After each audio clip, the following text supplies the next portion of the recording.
Hello, you're welcome to another exciting edition of this Bible study program. My name is Usamagbe Leslie Egareva, and I'm a gospel preacher in the Church of Christ. Today, I have with me a new guest from Washington State, United States of America, and I'm so excited Hello. to have him. His name is Carlton Brent Hunter. Brother Hunter, how are you doing today? Doing well. Thank you for your interest in this very important topic, the sanctity of life. Thank you so much for coming. I'm so happy to have you here today to talk about the subject of abortion. We want to look at abortion.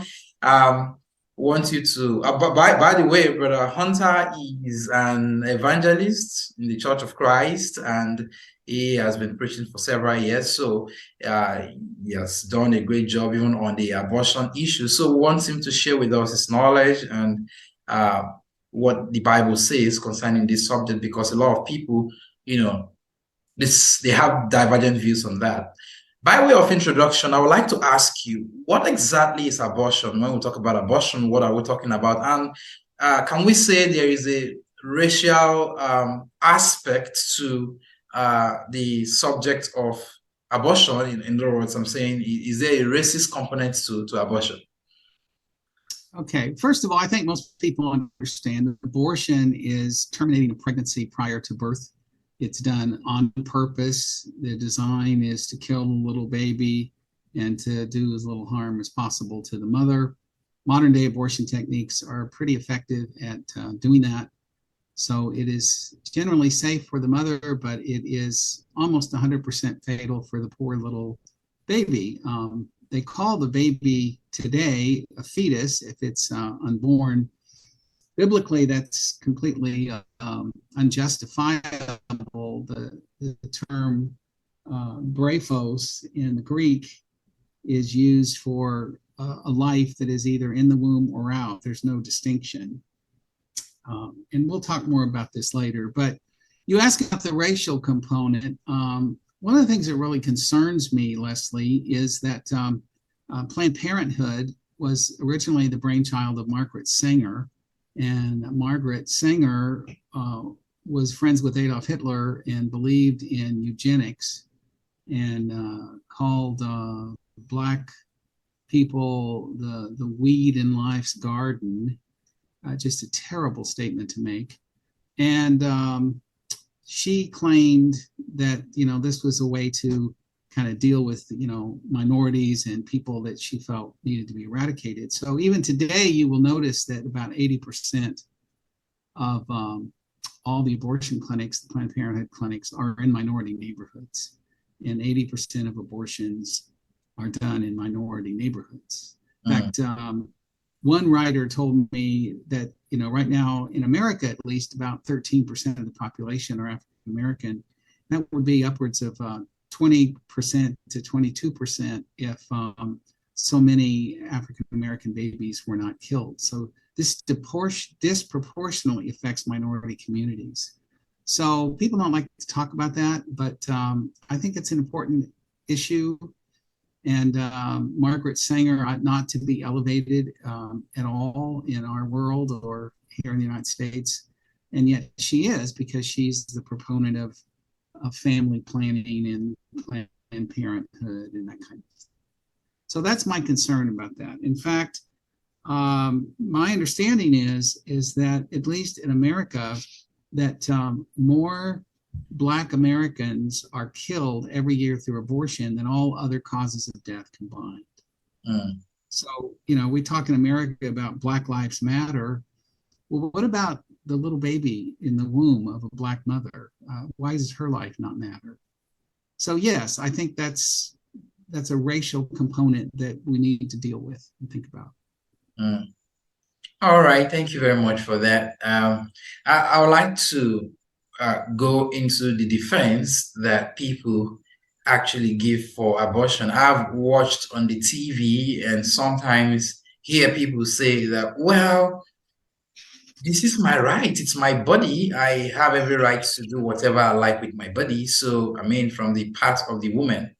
Uh, so they they defend the practice of abortion by saying, this is our right. We have the right to do it. And some other people also look at the health care aspect of it and say, well, this is a reason that is justifiable for us to do it. And besides, it's my body. What's your business with what I do with my body? So what do you say to that? Well, I would agree in bodily autonomy. In fact, here in the U.S., there's a big deal about vaccine mandates, and I think individuals ought to be able to decide my body, my choice, right? Well, whatever happened to that when it comes to the vaccine mandates? The same people that promote abortion based on my body, my choice are demanding that people go ahead and get vaccinated. But the fault behind my body, my choice is that it's not the woman's body that's involved here. It's not like taking out a cyst or pulling teeth. What we're dealing with here is a separate body, a separate human being with a separate DNA, separate fingerprint, separate heartbeat, separate brain waves. So to say that it's my body, my choice is not to recognize the clear science that it's a very separate life, and the science will tell you very clearly that this is Dr. Landrum Shettles. He's a PhD and he wrote a book. He was the one who came up with the first in vitro fertilization. And in his book, The Rights of Life, The Scientific Evidence of Life Before Birth in 1983, he says the zygote is a term for a newly conceived life after the sperm and the egg cell meet, but before the embryo begins to divide. The zygote is human life. There is one fact that no one can deny, that is human life that deserves protection. It is the most vulnerable of all. It's this little baby that's completely dependent upon the mother for its survival. And sadly, the most likely predator or thing that the baby ought to fear is its own mother deciding that it's coming in an inconvenient time, which is just tragic. It's a modern infanticide, if you ask me. My rights over my body stop when they start impacting the life or well-being of others. My right to my own life stops when it brings injury or death to another life. So that's just, it's a child, not a choice, bottom line. So basically, a woman is killing another life or taking another life when she's committing abortion. Basically, that's what you're trying to say. From the and the biology. science backs it up. Okay. Both biblically and scientifically, human life begins at conception, and you're taking another human life. You know, when John the Baptist leaped in the womb of Elizabeth, when Jesus, when Mary came and she was told that she was with child, it says the babe leaped in the womb. Well, it's not the woman, it's not Elizabeth leaped, the babe leaped. It's a separate human life. All right. Okay. However, let me go straight to another question. Can you give us some Bible passages that can actually prove that abortion is wrong? Assuming someone believes the Bible and you want to convince this person, what are the best arguments to use in order to convince an individual who believes in the Bible that abortion is wrong? Probably the most well-known passage that deals with this is Psalm 139, where David says, I am knit together in my mother's womb, and we are fearfully and wonderfully made. So if you believe the scriptures, it's, you know, God is talking about us being alive and a part of God's purpose very, very early on in this process. And I think that's very important. There's several of the prophets that say the same. Jeremiah 1 and verse 5, before I formed you in the womb, I knew you. Before you were born, I set you apart. So this says God even knows our name before we're even conceived. So not only is God pro-life, he's pro-pre-life. He's talking about these lives that he's going to make come to pass even before the conception occurs. David said in Psalm 22:10, from my mother's womb, you have been my God. So those are some passages that just very clearly indicate that the life begins in the womb. And as I mentioned earlier, the word brephos in the Greek is used in reference to Mary being with child in Matthew 1:18, brephos, and then the babe leaped the womb, same word, 1 4. So that's the key to understand what the Bible says about it. You can't accept the Bible and believe that it's okay to kill a little baby in the womb, bottom line. Mm. Thank you. You can't accept the Bible and believe it's okay to kill a baby in the womb. That's a great point that you have actually made and summarizes the point. So, having said that, I would like to ask you, what is the best way to approach a person who doesn't believe the Bible and you're trying to convince this individual that abortion is wrong? What are the best arguments to use? Suppose someone is not a religious person, doesn't believe the Bible, like you're citing passages of the scriptures. Yeah, yeah. You know, it's really unfortunate. Some people think, well, I'm not a religious person, so therefore I'm going to be pro-abortion. Yeah. And that's a false dichotomy. This is a moral issue. And even people that don't believe in the Bible have to have some sense of morals. And people today, I like to ask them, do you believe in every human being, regardless of race, religion, or creed? And most all of them will say yes. And so then the question is, okay, what kind of life is this that you're killing? And are you taking away that little baby's civil rights? Just because the baby is small and located inside the mother's womb doesn't mean it doesn't have any rights. If not, why not? Furthermore, I like to ask people about the golden rule. Do you believe the golden rule? Do unto others as you would have them do unto you, Matthew 7:12. And most people will say yes, whether they're believing the Bible or not. That's a good way to live.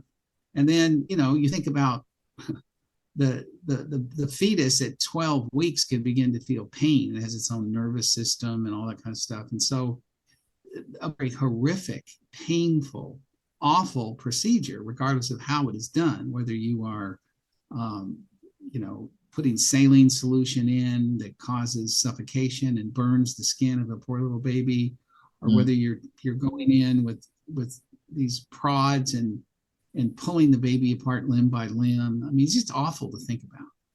And so would you like to have that done to you? Would you do that to someone else? I mean, even based on the golden rule, who in their right mind would go back into time and allow someone to do that to you when you were at that stage of development?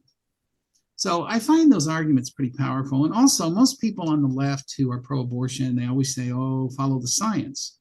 Well, okay, follow the science. There's a 2018 study from the University of Chicago, and this was a guy who was working on his PhD, and he wanted to answer the question of when does life begin? And he asked people, so how do we determine when life begins? And people said, well, biologists are the ones who ought to know.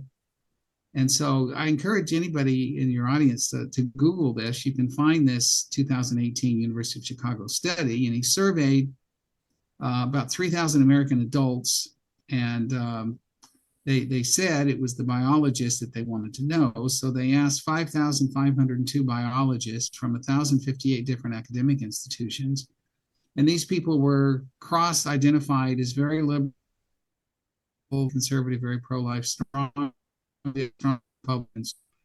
And so cross-section of these scientists, over 95% of these over 5,000 biologists affirm, based on the science, that human life begins at fertilization or conception. So I tell people, even if they're non-religious, well, surely you believe in science. Science says this is a human life that begins at conception. And therefore, you're taking away the civil rights and the life of another human being. You can prove that scientifically. So I think those are pretty powerful, don't you? Yeah. Those are powerful arguments, of course. Yeah. Even if you're not religious, you are actually violating a moral principle or law because, like you said, you're taking human, life. People that are pro-abortionist like to talk about potential life. That's a misguided notion. It's not potential life. It's human life from human DNA. It's current life that's living. Mm. And only living things grow, and everyone recognizes the fetus or the little baby is growing very rapidly. Okay, it's growing, it's alive. What kind of life is it? It's human life. What gives you the right to take another human life? Right, right. There's no reason to do that. And the golden rule, no woman will, there is a statement I saw sometime, I don't know where I saw it, but it says, is it not strange that those advocating for abortion were never aborted? So you Yeah, see, of course. you see that you wouldn't have yourself killed, and why advocating for some others to be killed? So you were not aborted, so why abort others? Thank you very much. That's a good response to that. But I want to ask you concerning what does the early church say concerning abortion? What's their view? How do they feel about it? Because I know abortion is not something that has to do with America. I think it's worldwide. No, It's been in yes, existence. and it's cross-cultural. Yeah. People act like it's a new thing. It's not true at all. 2,000 years ago, the pagan Greco-Roman world involved in there were certain toxic medications that a mother could take. It would typically make the mother sick, but she would survive, but it would cause a stillbirth. And Mm, sometimes they call it take the heel, where you would basically kick the babe through the stomach of the mother until the baby was so wounded that it would be a stillbirth. And very common, they would bring it to birth, and then if the father didn't want it, the father had the ultimate choice to give the thumbs up or the thumbs down.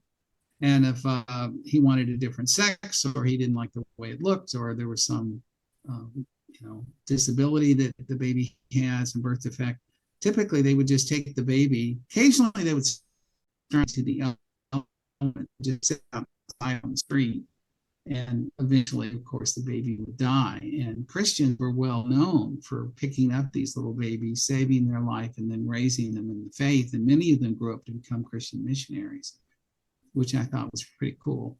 But Dr. David Berceau, in his excellent Dictionary of Early Christian Beliefs, let me give you a couple of quotes here. Tertullian in 210 AD said, life begins with conception, where we contend that the soul also begins with conception. If one becomes, Christians say that women who use drugs to bring an abortion commit murder, they will have to give an account to God for taking a human life. We teach it's also wrong to expose an infant. Those who expose them are guilty of infanticide. So I have lots of other quotes here, but you get the idea. The Jewish community and the early Christian community stood in lockstep against the pagan idea of killing little children because they were inconvenient or not wanted. So we act like we're progressive today. That's what they call it in the States, but they're actually regressive. They're going back to a pagan mindset where life doesn't matter and it's all about self and it's mm, all about what we want, not about concern for others. mm. Thank you. So, Thank you very much for that. So even right from the beginning, the early church frowned against it, and from the quotes you read, it's so clear that it's not a right thing to take people's life. Even life begins uh, from the womb. So thank you very much for that. I would like you to tell us some of the reasons. What are some of the reasons why people do abortion, or why people practice abortion? okay. Well, one of the things that's not talked about very much, I mean, in general, it's a baby that's unwanted, and so they want to get rid of it. Mm, In very, very rare cases do they have a situation where it's needed for the health of the mother. I think most of that is just a bunch of bunk that people throw out there that sounds reasonable, but it's really not. mm, 99.9% of the time, this is about a baby that's coming in an inconvenient time. And 87% of all the abortions, and this is according to Planned Parenthood's own statistics, are from unwedded moms. So if you could just go back to the old-fashioned biblical idea of saving sex for marriage, you will find that very rarely does a loving family and a married couple choose to abort their own children. It happens occasionally, but not very often.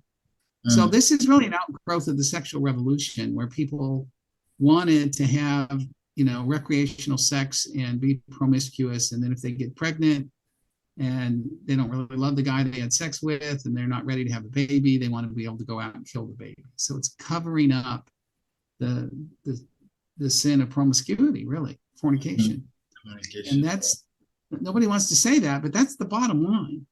So this is all part of the whole free sex kind of generation, which again is pagan. That was the attitude that the pagans had towards sex. Christian idea is that it's sacred and that it's a gift from God and that it should be associated with procreation and a family, not just for your own pleasure. So, if we could just go back to basic morality, you'd solve a lot of these problems. So basically, what do they need to do to avoid the practice of abortion?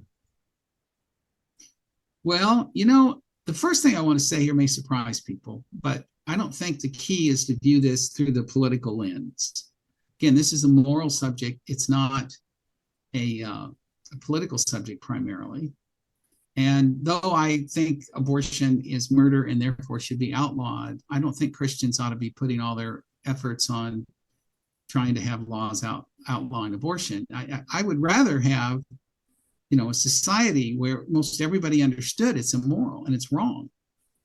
And then people, regardless of whether it's legal or not, choose not to do it by matter of conscience. I want to go after people's hearts and minds and reason with them based on principles of basic morality. You can't really legislate morality very well. Even if you have laws against it, people will figure out ways to violate the law and get it somewhere else or do it under the table. So the solution is not through legislation. The solution is through free speech and dialogue like this. That I think it's like over 80% of the moms who are contemplating abortion, if they can see an ultrasound where they can see and hear the heartbeat of their own child, they change their mind. They just have this maternal instinct. Oh, it's not a clump of cells. It really is a human life. And once they hear the heartbeat, they tend to change their mind. So Planned Parenthood, though they do an ultrasound, they won't let the mom see it. They won't let the mom hear it because they're not about pro-choice. They're about pro-abortion. It's a huge money-making business. And these mothers are often told it's just a clump of cells. And they're just lied to. The more people find out about fetal development and they can see ultrasounds and pictures of the baby in the womb, the more people are likely to be pro-life. Well, and we just need to show alternatives. If you can't afford the baby, adopt the baby out. You don't have to kill it. Yeah. Not if you don't want to raise it. Yeah. That makes sense. That makes sense. If you cannot, if you don't want the baby, adopt the baby out instead of killing the baby. So that's a good response. Thank you very much, Brother Hunter. That's a gospel preacher, preaches in Washington State, and those are the questions that I have for you. But I don't know if you have any other thing to say along this line that I might have not touched that you would like to bring to our attention, or any message you have for those who are watching us. Well, one of the arguments that I find really compelling is that in our society, we typically, if a person's heart stops beating, they redline, that's when they're pronounced dead. Or if maybe their heart's beating, but their brain is dead. They've been in a terrible accident and they have no brain waves to speak of. They're just a vegetable. And we often will pull the plug and pronounce that person dead. So my question is this. If the heart stops, that means the life stops. And if the brain stops, that means it's no longer worthy of continuing to, keep alive artificially. And I agree with that. If your brain's dead, you're dead. All right. But the little baby's heart begins to beat at about 3 weeks. And the brain has separate brainwaves at 6 weeks. I mean, that's really early on. So as soon as the heart starts beating, a new heart separate from the mother, why don't we declare that alive and a human being worthy of protection? And at 6 weeks, when the brainwaves begin, okay, they've got their own separate consciousness, their own brainwaves. Why don't we say, okay, that's a human life, that's separate, that's alive? It makes no sense to declare someone dead when your heart stops. But when your heart begins, no, you're not a human life worthy of protection. Or when your brain stops, pull the plug. But when your brain starts, that's not an indication that we need to protect this life. To me, that's just, I don't know if it's even a word, unget-overable. I mean, it's just logically really sound and something that people need to think through and be aware of. Mm. Thank you. Thank you. Thank you so much for that. I really appreciate your time, and I'm excited that to have you on this program today. I hope that I would have you some other time, even though we had some technical difficulties before this this program was held. But I hope that some other time all of this would be out of the way, and we can actually discuss some more topics some other time. Sure. By the way, if you go to kirklandchurchofchrist.com, Okay. There's hundreds of sermons and video files of lessons that I've done on host of a myriad of different topics. These are just two. If you want to hear the whole discussion, it's called The Sanctity of Life Part 1 and The Sanctity of Life Part 2. It's also found on Kirkland Church of Christ YouTube. Thank you. Thank you so much for mentioning that. That's a great one. And I want to thank my friend Lloyd. He was actually the one who recommended you, and he talks Lloyd's about a good guy. Oh, okay. Thank you so much. He's gonna watch this. I'm sure he'll be excited to see this. Thank you so much, Brother Hunter. I'll see you again for another Bible discussion. God bless you, brother. Keep up the good work. Godspeed. Yes, sir.